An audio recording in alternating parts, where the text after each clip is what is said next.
ଏହି Bible spiritual guide ଚ୍ୟାନେଲରେ ସ୍ୱାଗତ ଏବଂ ନମସ୍କାର। ଆସନ୍ତୁ ଆମମାନେ ପବିତ୍ର ଧର୍ମଶାସ୍ତ୍ରରୁ କିଛି ବିଷୟ ଶିକ୍ଷା କରିବା, ତାହା ଆପଣମାନେ ପାଇପାରିବେ ମାର୍କ ଲିଖିତ ସୁସମାଚାର ତାର 1:35 ସେ ସ୍ଥାନରେ ଆମମାନେ ପ୍ରଭୁ ଯୀଶୁଙ୍କ ଜୀବନ ଦ୍ୱାରା ଗୋଟେ ବିଷୟ ଆମମାନେ ଦେଖିବାକୁ ପାଉଛୁ। ପାହାନ୍ତିଆ ସମୟରେ ଅନ୍ଧାର ଥାଉ ଥାଉ ପ୍ରଭୁ ଯୀଶୁ ବାହାରି ଗଲେ ଏବଂ ଗୋଟିଏ ନିର୍ଜନ ସ୍ଥାନକୁ ଯାଇ ସେଠାରେ ପ୍ରାର୍ଥନା କରୁଅଛନ୍ତି। ପ୍ରଭୁ କାହିଁକି ଏତେ ଗୁରୁତ୍ୱ ଭାବରେ ସକାଳ ସମୟରେ ପ୍ରଭୁ ପ୍ରାର୍ଥନା କରିବା ପାଇଁ ବାହାରୁଛନ୍ତି? ଯେତେବେଳେ ଆମେ ଉପର ପଦମାନଙ୍କୁ ଦେଖୁ, ସେ ସ୍ଥାନରେ ଆମେ ଦେଖିବା ପାଉଛୁ ସନ୍ଧ୍ୟା ସମୟ, ତଳ ପଦରେ ସକାଳ ସମୟ। ସନ୍ଧ୍ୟା ସମୟରେ କ'ଣ କରୁଥିଲେ ପ୍ରଭୁ ଯୀଶୁ? ସନ୍ଧ୍ୟା ସମୟରେ ଯେତେବେଳେ ଆମେ ଦେଖୁ, ଲେଖା ଅଛି ସନ୍ଧ୍ୟା ସମୟରେ ସୂର୍ଯ୍ୟ ଅସ୍ତ ହେଲା ପରେ, ସୂର୍ଯ୍ୟ ଅସ୍ତ ହେଲା ଉତ୍ତାରେ ଲୋକେ ତାହାଙ୍କ ଛାମୁକୁ ପୀଡ଼ିତ ଓ ଭୂତଗ୍ରସ୍ତ ସମସ୍ତଙ୍କୁ ଆଣିବାକୁ ଲାଗିଲେ।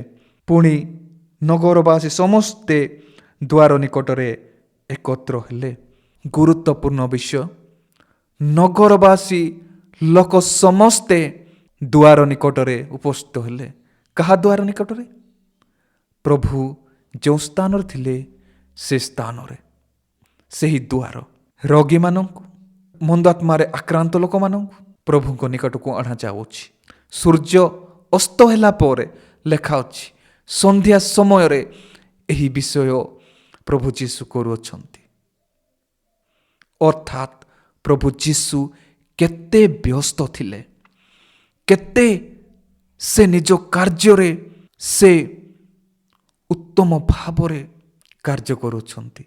ଏବଂ ମୁଖ୍ୟ ଆଲୋଚନାର ବିଷୟ ଏହା ଅଟେ, ସକାଳ ସମୟରେ ଅନ୍ଧାର ଥାଉ ଥାଉ ସେ ଉଠି ବାହାରିକି ଯାଇ ପ୍ରାର୍ଥନା କରୁଛନ୍ତି। ଏହା ଏକ ଅତ୍ୟନ୍ତ ଗୁରୁତ୍ୱପୂର୍ଣ୍ଣ ବିଷୟ। ମୋର ଖ୍ରୀଷ୍ଟର ବାପା ମା ଭାଇ ଭଉଣୀ, ପ୍ରଭୁଙ୍କ ଦାସ ଦାସୀ, ଆଜି ଆମମାନେ କ'ଣ ପ୍ରଭୁ ଯୀଶୁଙ୍କ ଭଳିଆ ବ୍ୟସ୍ତ ଅଛୁ କି?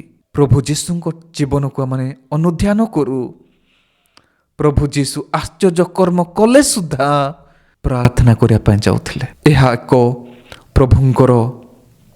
ପ୍ରଭୁ ଯୀଶୁଙ୍କର ପ୍ରାର୍ଥନା ଦ୍ୱାରା ପିତାଙ୍କ ସହିତ ବ୍ୟକ୍ତିଗତ ସମ୍ପର୍କ, ଘନିଷ୍ଠ ସମ୍ପର୍କକୁ ଆମେ ଦେଖିବାକୁ ପାଉଛୁ। ପ୍ରଭୁ ଯୀଶୁ ଶୁଣୁଥିଲେ, ପ୍ରାର୍ଥନା ମାଧ୍ୟମରୁ ପିତାଙ୍କୁ ସେ ଜଣାଉଥିଲେ, କହୁଥିଲେ, କଥୋପକଥନ କରୁଥିଲେ, ସମୟ ବିତାଉଥିଲେ ଏବଂ ସୁନ୍ଦର ଭାବରେ ନିଜ ଜୀବନକୁ ପରିଚାଳନା କରୁଥିଲେ। ସତକଥା, ପରମେଶ୍ୱର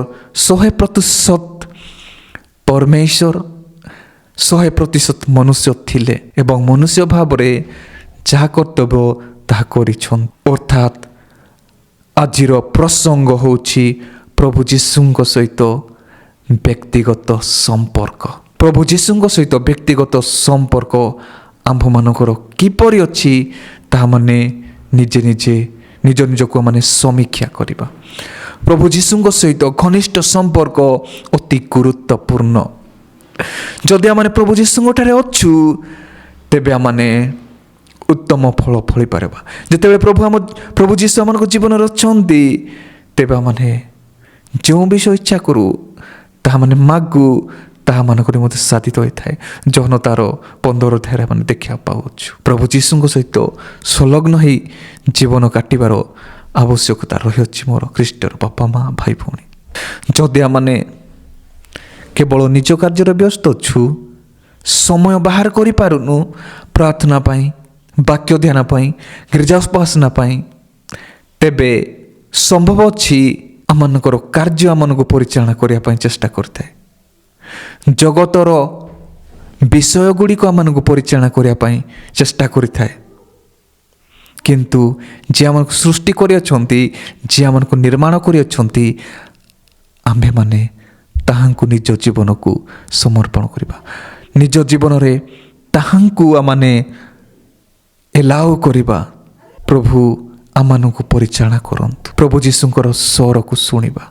ଲେଖା ଅଛି ଯହନ ତାର 10:27 ମୋହର ମେଷ ଗୁଡ଼ିକ ମୋହର ସ୍ୱର ଶୁଣନ୍ତି ଆଉ ମୁଁ ସେମାନଙ୍କୁ ଜାଣେ। ପ୍ରଭୁ ଯୀଶୁଖ୍ରୀଷ୍ଟ ଆଜି ଆମମାନଙ୍କୁ କିପରି ଜାଣିଅଛନ୍ତି ତାହା ମାନେ ନିଜ ନିଜକୁ ସମୀକ୍ଷା କରିବା। ଆମମାନେ କ'ଣ ପ୍ରଭୁ ଯୀଶୁଙ୍କର ସ୍ୱରକୁ ଶୁଣି ତାଙ୍କର କଥାକୁ ଶୁଣି ତାଙ୍କର ଇଚ୍ଛା ଅନୁସାରେ କାର୍ଯ୍ୟ କରୁଛୁ କି? ଯଦି କରୁନୁ ଅନେକ ବିପଦ ଅଛି।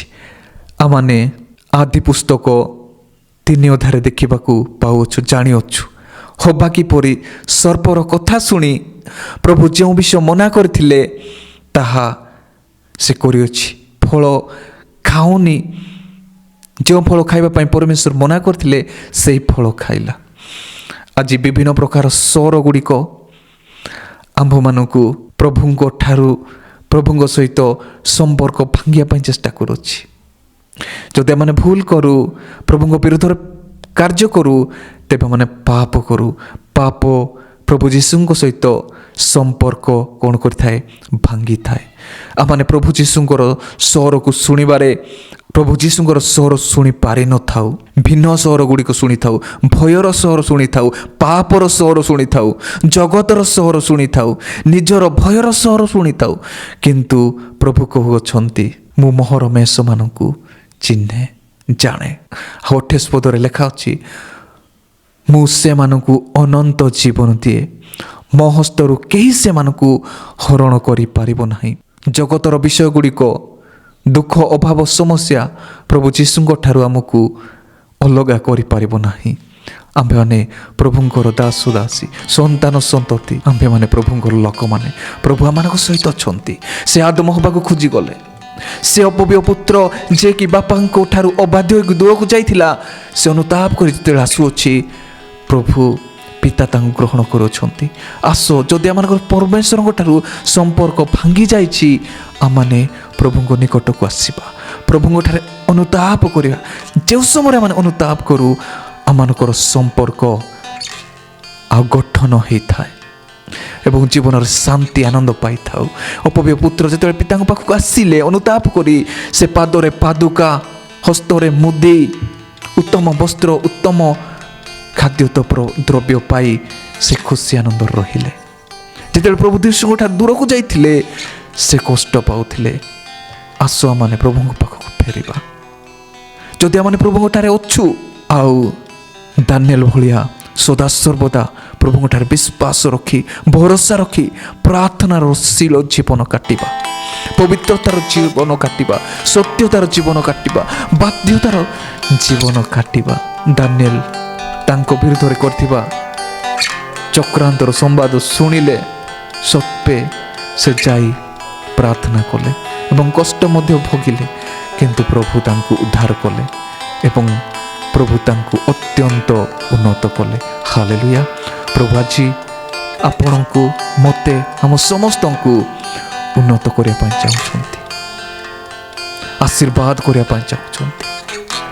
ଆସ ଆମମାନେ ପ୍ରଭୁଙ୍କ ସହିତ ଘନିଷ୍ଠ ସମ୍ପର୍କ ସ୍ଥାପନ କରି ତାଙ୍କ ଠାରୁ ପ୍ରଭୁ ଯେଉଁ ବିଷୟ କହୁଅଛନ୍ତି ତାହା ଶ୍ରବଣ କରି ତାଙ୍କ ଇଚ୍ଛା ଅନୁସାରେ ବଞ୍ଚିବା, ସତ୍ୟତାର, ପବିତ୍ରତାର, ଉତ୍ତମତାର, ବାଧ୍ୟତାର ଜୀବନ କାଟିବା ଏବଂ ଆଶୀର୍ବାଦ ଲାଭ କରିବା, ଅନନ୍ତ ଜୀବନ ଲାଭ କରିବା ଏବଂ ଅନ୍ୟମାନଙ୍କ ନିମନ୍ତେ ମଧ୍ୟ ଆଶୀର୍ବାଦର ଆକାର ହେବା। ପ୍ରଭୁ ଆମ ପ୍ରତ୍ୟେକଙ୍କୁ ଆଶୀର୍ବାଦ କରନ୍ତୁ। ଆମେନ୍।